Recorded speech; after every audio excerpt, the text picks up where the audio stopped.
can choose your own way. Set your sights real high, don't you be dismayed. You got every damn right to live your life now. Hi everyone, I'm Kirizal and welcome to my YouTube channel. And I'm Alexea, and I'm going to be speaking with Kirizal on the channel. Woo. Okay, so today we're going to be talking a little bit about how we figured out we were into kink, like early kink experiences, and how that got us to where we are now. So where did it what was the earliest time you remember thinking something that you would consider kinky? That's a tricky one. Probably in my late teens. There was some stuff in my early teens that, looking back now, was definitely like a, oh yeah, that makes sense kind of thing. But yeah. I think when I first consciously realised, I would have been probably about 16, 17. Yeah, I think similar for me, where there was loads of stuff going on in my head when I was really, really tiny that would have been, in hindsight, definitely kinky, but started really knowing what that meant in a context of sex and relationships when I was in my teens. Yeah, definitely agree with that one. Yeah, I think the earliest I can remember would have probably been, I don't know, like 6 or 7 maybe, and the games I was playing with my toys and stuff like that, like having these fantasies about things like abduction and torture and stuff like that going on with like my Barbies and my stuffies and stuff, like really young. But at the time, even if people had known what was going on in my head, I think that would have been put down to like being a slightly morbid, imaginative child. It wouldn't be seen as kinky, it would just be seen as a bit odd. I think for me, the reason mine's a lot older than yours is a lot of my pre-teens was more like, looking back now, was probably massive flags towards my gender identity. Yeah. So I think that kind of was more of a development first for me, I think, and then the kink stuff kind of came later on in life. I think a lot of my younger childhood was stuff pointing towards that first. Yeah. And then the whole kink stuff came afterwards. Yeah, definitely the other way around for me, where I think maybe one of the complications of being non-binary is I didn't have as much physical dysphoria young. That kind of kicked in after puberty. Being a kid, I always felt quite genderless, and it always felt really weird to me when people sort of drew attention to my assigned gender. I was like, why are you doing that? It's irrelevant. But I didn't have dysphoria in the sort of normal sense until after puberty. And it took me quite a lot longer to start figuring out my gender identity, but the kinky stuff was really, really strong from quite young. Yeah. But definitely in my teens was the first point I would have put it into that context as being like, oh, this is BDSM related, this is a kink, not just weird fantasies. Yeah.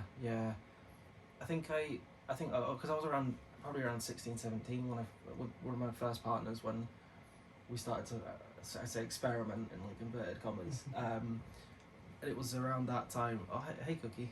We might want to pause and edit that bit. Being graced by our cat's presence. Yes. Oh, she's gonna go commit hate crimes. Yeah, that's fine.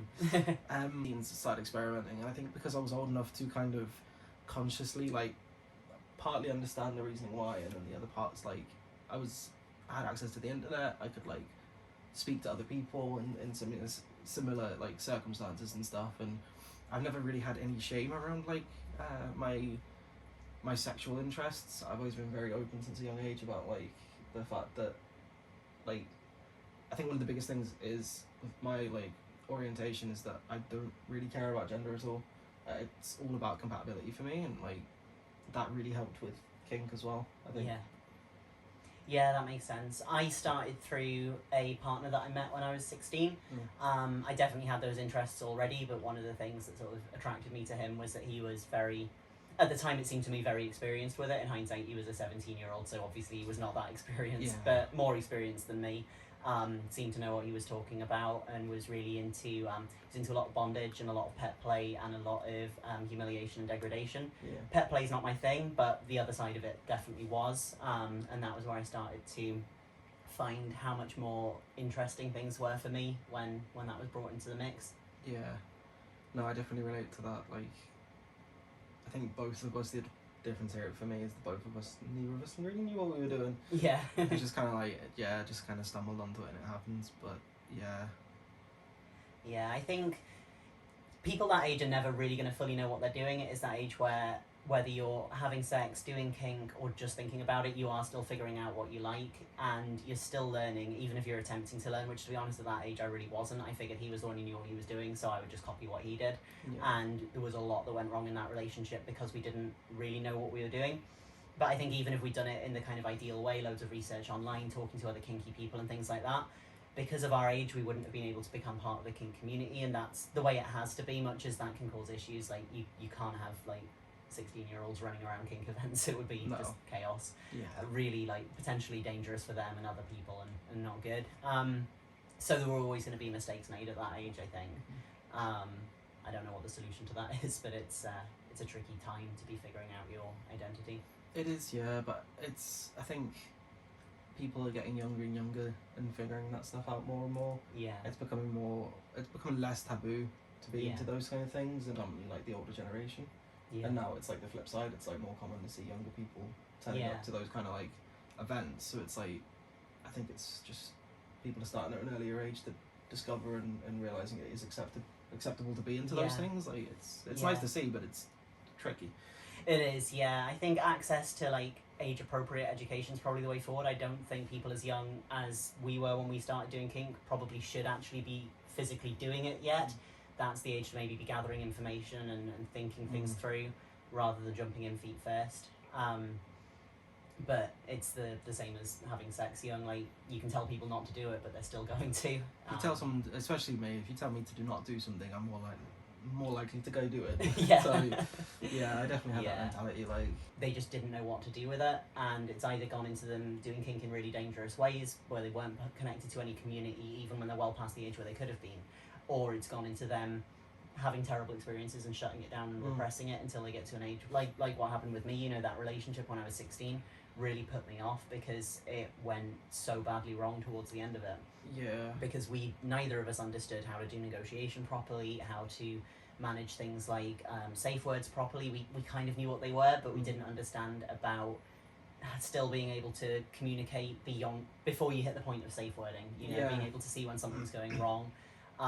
Didn't really know the terms hard limits and soft limits and things like that, and it wasn't healthy, and that can really put people off, I think, if they have experiences like that early. It can, yeah. That's a whole topic for a whole different video. It is, yeah. And the whole safe wording and writing the line kind of thing. I think that's a whole different video right there. But yeah, no, it's easy to go online and read. Oh yeah, and safe words, that's fine. But like, you need to, as you said, be able to understand like what leads up to that, and like we don't play to safe words. Well, would be pretty easy for us to meet your limits. Like, it's knowing and understanding the person you're with. It's not as clear cut as just like, oh, there's this thing in place that's going to stop things getting fucked. So everyone's different, and everyone like functions different under that kind of situation, and you've just got to.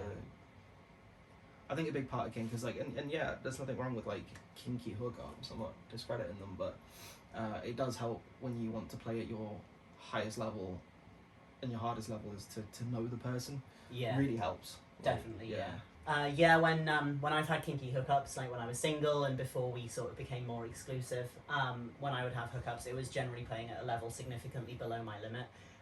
It's not, for me, I don't want to be pushing into that really like psychologically heavy territory with someone that I don't know very well. Yeah. Physically, I don't mind being pushed a little bit with a stranger. That's fine, as long as I'm in a position where I would feel able to protect myself if things went wrong.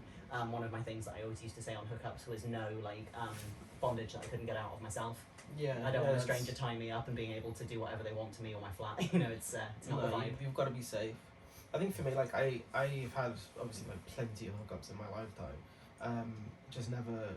I think you were the first person that I had like a kinky hookup with. Yeah. And it's just because of like the vibe straight away from you, and like obviously we formed that bond really quickly. You know, there was definitely early signs of that happening before we'd even like hooked up. But I've always just had vanilla hookups and then left the kinky stuff when I'm in a relationship, because for me a big part of it is I like to know the person well enough to read like cues on people. So you talked a little bit about how you never really had any shame about your interests. Was there still any kind of process for you from going from like thoughts to experimenting to being really secure in your kinky identity? Was there any part of that you did find a difficult transition or had to work through? Not really. There's a couple of things that I've never had any shame around my kinks, and there's a couple of things that I think external factors, and not to name and shame anybody, but like my first partner used pet names and know yourself how unfond of it I am, and for about the first 6 months I was like really turned on by it. I enjoyed it. It made every scene more interesting, and then I kind of came to this realization that wasn't the word that I enjoyed. It was the dynamic, the power dynamic that came with it, like that being in control and that having that sense of like power behind it. And after that, I realized wasn't the word. It was kind of what came with it. But I did have a brief moment of being like, no, I'm not into this, and the reason I'm not into it is because it feels weird. But it was never anything shameful around it. Yeah. If that makes sense. It was just this feels weird. Just wasn't you, yeah. To be referred to it like that, yeah. Yeah. But yeah, I think because I went from what would be considered completely vanilla sexual interests to what would be considered heavy kink or edge play within about a month, a lot of people thought that was too quick, but all it was everything I'd been bottling up for, a decade and a half was already there, and as soon as I started to experiment, that just opened the door to everything, and I already knew what my tastes were, I already knew what I was interested in, and I just needed a little bit of time to gather a little bit more information on how to reduce risk, how to find people to play with who would be responsible with that, and once I felt like I had enough information to do that, I didn't want to wait any longer. I was 31 years old, I'd waited long enough. Yeah, no, I feel that, yeah. Yeah, sometimes you just gotta think life is way too short to be fucking caring. Yeah. Like, I'm not that much younger than you, but like I've already got that attitude. Yeah. Just if you are into something, just go for it. Like within reason. Within reason. Just go for it. Yeah. Hey, I think we've definitely wandered around the topic that we started talking about, but it's been dead interesting. Thank you for joining me. I know that I've been trying to get you involved in my TikTok for a while, so it's nice to get you on camera and get chatting. Yeah, it's been nice. Thank you, and thanks everyone for watching. We'll be back very soon. Below my limit because.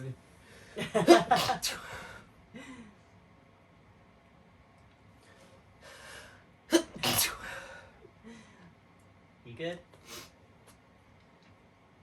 My hay fever's playing up. I swear I might have cat It's really hot today. Pollen count's probably high. Yeah, hi TikTok. Hi Mom. Be nice to my followers. Fuck your followers. I'd asked about, was there any part in that process that was difficult for you? Yeah, finding out you're a Mercedes fan.